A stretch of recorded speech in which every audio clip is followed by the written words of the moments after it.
चलो तो आज देख रहे हैं बायनोमियल थ्योरम। देखो बायनोमियल का जब यूज करते हैं तो बायनोमियल आती है लीनियर से, और लीनियर पढ़ते हैं आप 10th क्लास में, ठीक है ना। और लीनियर का पार्टीशन करते हैं 2 टाइप्स में, तो अकॉर्डिंग टू टर्म्स के अकॉर्डिंग और अकॉर्डिंग टू डिग्री, हाँ मीन्स पावर। और इसके अंदर टर्म्स के अकॉर्डिंग पढ़े थे तो मोनोमोनियल, और सेकंड नंबर पर आया था बायोनोमियल, और फिर ट्रायोनोमियल, फिर ये था, ठीक। डिग्री के अकॉर्डिंग बताएं तो लीनियर, फिर क्वाड्रिक, फिर क्यूबिक और फिर बाइक्वाड्रिक। तो आपको कहाँ यूज हो रहा है? ऑन से ये बायनोमियल। और जब बायनोमियल पढ़ी जाएगी, अब लाइक थोड़ा सा एग्जांपल समझते हैं। अब इसका यूज क्यों हुआ? मान लेते हैं कि 4x + 2 का होल स्क्वायर निकालेंगे, तो आपको पता निकाल सकते, निकाल देंगे। आप क्या करेंगे? a का स्क्वायर देन 4x का स्क्वायर प्लस का 2 का square plus 2 into a into b हो जाएगा, और सॉल्यूशन करके आप आंसर करोगे। मैंने आपसे कहा एक एग्जांपल 4x + का 3 का क्यूब निकालिए, फॉर्मूला आपको पता है, ठीक है ना। तो क्या फॉर्मूला होता है भाई? a का क्यूब प्लस b का क्यूब प्लस 3ab और a प्लस b होता है। देन मैंने इसी के अकॉर्डिंग मैंने कहा आपसे कि x माइनस के 5 की 5 पावर बताइए। तो यहाँ पर आप कर सकते थे, ये भी कर सकते थे, बट यहाँ पर आकर थोड़ा सा मामला सेट थोड़ा हल्का हो गया। तो देन हम क्या करेंगे? हम हो सकता है ज़्यादा ये कर सकते हैं, पार्टीशन कर सकते हैं, इनका सेपरेट कर सकते हैं पावर को। अब इसका अलग खोलेंगे, इसका अलग खोलेंगे, सॉल्यूशन दे देंगे। बट हमें क्या है, अब ये तो कर दोगे आप, अब मैंने कहने लग गया कि क्वेश्चन आप करो 8 की पावर निकालो। मैंने कहा कि 4x + का 3 की पावर 10 है, ये निकाल के दिखाइए। तो यहाँ पर आगे क्या हो जाएगा? हमारे पास प्रॉब्लम्स क्रिएट होने लगेंगी, और प्रॉब्लम्स क्रिएट होंगी तो इसका मतलब क्या होगा? हमें थ्योरम का यूज करना। तो थ्योरम क्यों आई है पता लग गया, क्योंकि वहां पर पावर यहाँ पर ये नहीं, आप इसका निकाल दोगे, आप सिंपल से निकाल दोगे। जैसे मैंने कहा इसका आएगा 16x का स्क्वायर प्लस का 4 प्लस के 4 2 जा 8 8 2 जा 16x, ये होगा। और मैंने आपसे कहा इसका कोएफिशिएंट बताइए, क्या बताना है इसका? कोएफिशिएंट। मैंने कहा कोएफिशिएंट ऑफ x स्क्वायर तो कितना हो जाएगा? 16। मैंने कहा इसमें कि x का कोएफिशिएंट कितना है? 16 आ जाएगा। और मैंने कहा कांस्टेंट टर्म्स कितनी है इसके अंदर? 4 है। तो क्वेश्चन इसके अंदर यही पूछता है कि अब आपके पास 3 आ गई, इसका सॉल्यूशन यदि हम निकालना चाहे तो कितना होगा भाई? 4 4 जगह कितना? 16, और 16 4 जगह कितना होता है? 64 x का क्यूब प्लस के 27 और प्लस का 3 into a 4x into 3 and then कितना हो जाएगा यहाँ पर? 4x प्लस का 3। आपसे पूछने लग जाएगा कि कोएफिशिएंट ऑफ x का क्या कितना होगा? कितना होगा?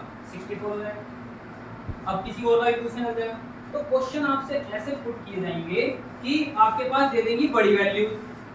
मान लो कि कितनी पावर है? मान लेते हैं कि 4x - का 3 की पावर 5 की कहने लग जाए, और आपसे कहेगा कि यहाँ पे y और ले लेते चलो। तो एक इसके अंदर पावर बनेगी x स्क्वायर y स्क्वायर, ठीक है ना। ये नहीं बनेगी, ये बनेगी। और वो कहेगा बताइए इसका कोएफिशिएंट बताओ, इसके आप पास में क्या है, ठीक है ना। इस तरीके से ये कहेगा कि कांस्टेंट टर्म्स कौन सी होगी। तो आपसे एक्स्ट्रा बहुत सारी चीजें पूछेगा इसमें। तो इसकी जो थ्योरम है वो बहुत इंपॉर्टेंट है, वही जो है नोट करनी है, ठीक है ना। अब यूज क्यों कर रहे हैं पता लग गया। बायनोमियल क्यों आया है आपके सिलेबस के अंदर? क्योंकि जब हम छोटे-छोटे क्वेश्चन तो हम क्यूब तक तो बड़े आसान से कर लेते थे, आपकी 4 पावर तक भी आराम से कर लेंगे और 5 तक भी कर लेंगे। बट लेकिन कहां पर जब जैसे 6 आने लगी, मतलब बहुत सारी आने लगी बड़ी-बड़ी, तो उसमें हमें करना क्या पड़ेगा? बड़ी पड़ेगा।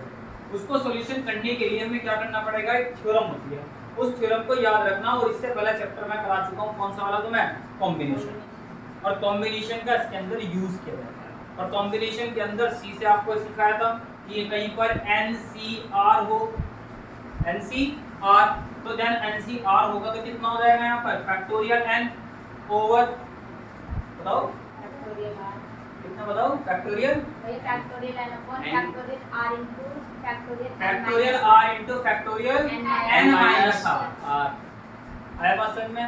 और परमुटेशन होगा तो परमुटेशन का factorial n upon n minus तो r। NPR होगा तो factorial n upon factorial n minus r होगा। आपको इसका यूज नहीं करना परमुटेशन का, हम किसका यूज करेंगे इसके अंदर? कॉम्बिनेशन का। और ये जो डिफाइन किया था, ये डिफाइन किया हुआ था तुम्हारे पास्कल में। किससे डिफाइन किया था? किसने? पास्कल ने। अब इनकी एक थ्योरम है। अब जो बायनोमियल थ्योरम है वो ये है, मैं लिखूंगा, ठीक है ना? ध्यान दो, कहीं पर a है और कहीं पर b है और कहीं पर उसकी पावर कितनी होगी? n। भाई आपको बायनोमियल है, आपको पता है यदि कहीं पर 2x की पावर 3 आएगा तो इसका मतलब क्या है? ये मोनोमोनियल है, इसके अंदर टर्म्स केवल a है, तो हमें बायनोमियल थ्योरम यूज नहीं होगी। जिसके अंदर मान लो कि कितना है? 4x प्लस का 3 है, तो ये क्या है आपके पास? बायनोमियल है, क्योंकि एक टर्म से एक टर्म से मैंने कहा इसके साथ और 4x का क्यूब जोड़ दो तो क्या हो जाएगा? ये वाला तुम्हारा क्यूब जोड़ दो तो क्या हो जाएगा? ये ट्राइनोमियल हो जाएगा। कितने टर्म्स है? 1 2 3। इसका अलग सॉल्यूशन होगा, बट यहां पर हम किसका सॉल्यूशन देंगे? केवल बायनोमियल। बायनोमियल के अंदर टर्म्स होंगी दो, जिसके अंदर एक प्लस की होगी और माइनस की भी हो सकती है, बट टर्म्स होंगी कितनी? बस केवल दो। और इसके अंदर आप लीनियर भी हो सकती है, वो क्वाड्रेटिक भी हो सकती है और वो क्यूबिक भी। क्योंकि ऐसा हो सकता है वो 4x का स्क्वायर प्लस का 1 और उसकी पावर क्या है कि बताओ 5 है। तो यहाँ पर तो कुछ भी हो कोई फर्क नहीं पड़ता, बट टर्म्स कितनी होनी चाहिए यहाँ पर? कोई टेंशन नहीं।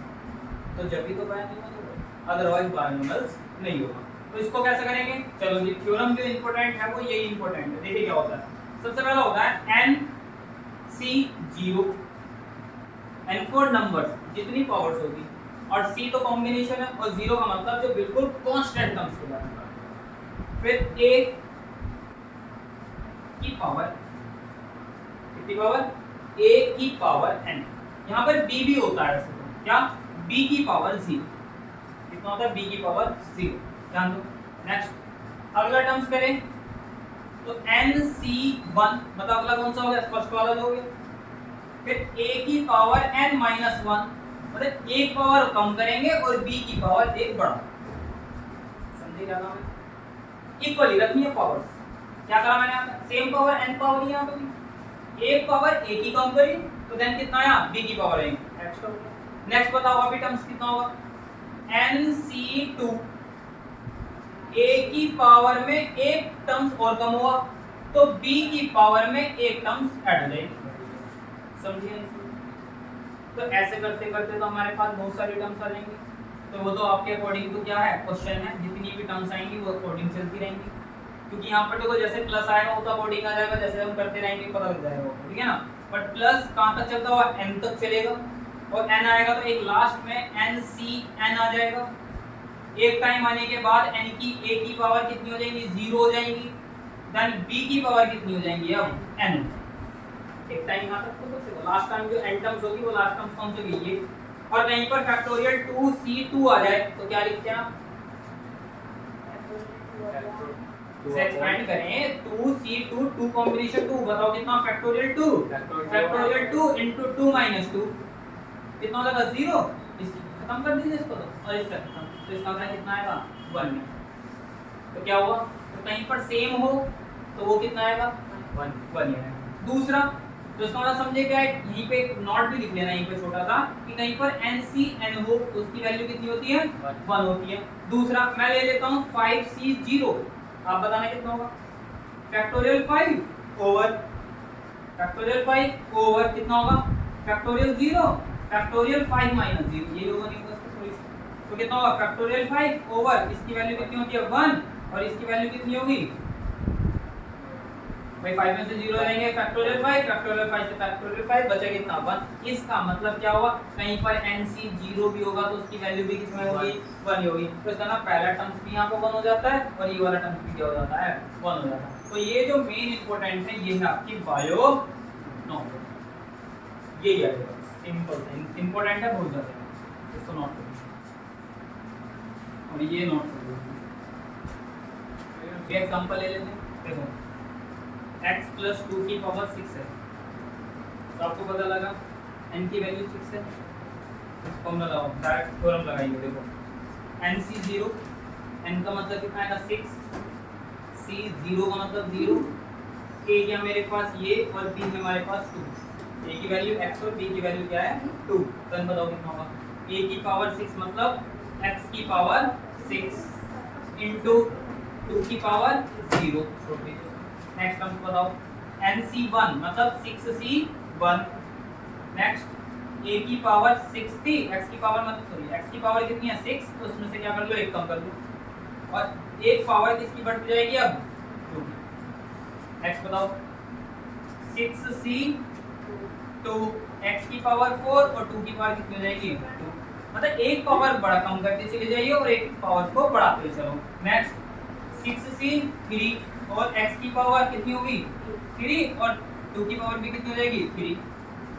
नेक्स्ट 6C4 x की पावर कितनी होगी 2 और 2 की पावर कितनी होगी 4। नेक्स्ट 6C5 x की पावर कितनी 1 और 2 की पावर 5। नेक्स्ट 6C6 x की पावर 0 और 2 की पावर कितनी हो जाएगी 6। यहाँ तक की समझ में आया? तो कितना आया बताओ यहाँ से। अब क्या करेंगे इसका हम सॉल्यूशन। अब इसका सॉल्यूशन कैसे देंगे बहुत बड़ा काम है। चलो मैंने बताया था कि इसकी वैल्यू डायरेक्ट कितनी होती है 1। x की पावर कितना है 6 और 2 की पावर 0 का मतलब कितना होता है 1 ही होना। तो इसका मतलब यहाँ तो कितना आ गया आपके पास x की पावर 6 है। 6C1 की वैल्यू बताओ कितनी होगी आप याद करना है कितना 6C1 फैक्टोरियल 6 फैक्टोरियल 1 फैक्टोरियल 5, ठीक है। और फैक्टोरियल से कितना होगा जिसको हम एक्सपेंड करेंगे तो 6 × 5 हो जाएगा, 5 से 5 खत्म कितना आएगा 6। तो यहाँ पर इसकी वैल्यू कितनी आ जाएगी 6 आएगी। x की पावर कितनी है 5 और 2 की पावर 1 का मतलब कितना होता है 2 और 2 6 से कितना होते हैं 12, तीन हो जाएगा। इसकी पावर कितनी हो जाएगी 5। नेक्स्ट बताओ। अब जैसे मैंने 2 तक करूंगा तो बताओ कितना होगा फैक्टोरियल 6 ओवर कितना फैक्टोरियल 2 और फैक्टोरियल 5 सॉरी 6 आ जाएगा 4 हो जाएगा। इसका एक्सपेंड करूंगा तो कितना होगा 6 × 5 × फैक्टोरियल 4, इससे कैंसिल आउट, इससे कितनी बार है 2 बार और कितना होगा 10 हो जाएगा। तो इसका मतलब यहाँ पे कितना आएगा 10। इसकी वैल्यू कितनी बनी 10 और यहाँ पर कितना आएगा x की पावर 4 और इनटू 2 की पावर 4 का मतलब कितना होता है। नेक्स्ट 6C3 बताओ कितना होगा यहाँ पर कर लो 6C3 factorial 6 over factorial 3 into factorial 3। इसका एक्सपेंड करूंगा तो 6 × 5 × 4 × फैक्टोरियल 3, फैक्टोरियल 3 से फैक्टोरियल 3 खत्म। इसको एक्सपेंड करूंगा तो 3 × 2 × 1, इससे दोनों खत्म तो कितना हो जाएगा 20। तो इसकी वैल्यू कितनी आ जाएगी 20 और यहाँ पर होगा x³ और 2 की पावर 3 का मतलब कितना होता है 8। तो ये वाले टर्म्स और ये वाले टर्म्स हमने तीनों लिखे। नेक्स्ट प्लस अब करेंगे ये वाला, बताओ इसका क्या आएगा।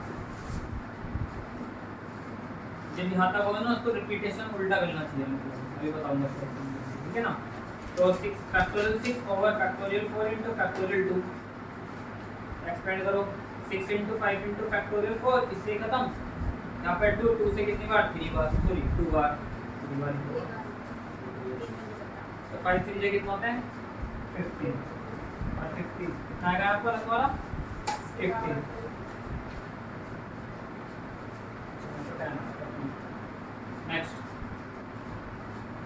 नेक्स्ट बताओ कितना 6C5 factorial 6 over factorial 5 × factorial 6 1 होगा।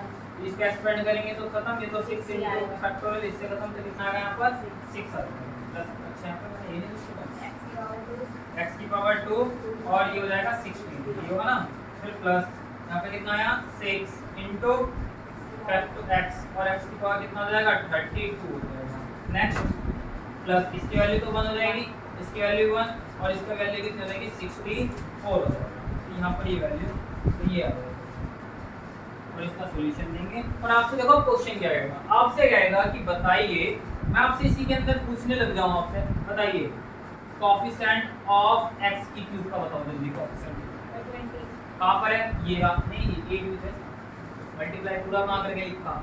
वो पूछेगा बताओ x³ का कोएफिशिएंट क्या है, तो कितना होगा 160 हो जाएगा। कितना होगा 160 हो जाएगा। नेक्स्ट क्या होगा, मैंने आपसे पूछने लगा कांस्टेंट टर्म्स क्या है इसके अंदर। कांस्टेंट का मतलब जो भी x के साथ ना हो, तो कौन सी बस केवल लो 64, तो आपका आंसर कितना हो जाएगा 64 हो जाएगा। आपसे कहेगा कि बताओ x की पावर 5 का कोएफिशिएंट क्या है, तो कितना होगा? सिंपल सा 12 होगा। मोस्ट सबसे ज्यादा क्वेश्चन यही है, इससे अलावा क्वेश्चन नहीं है। What example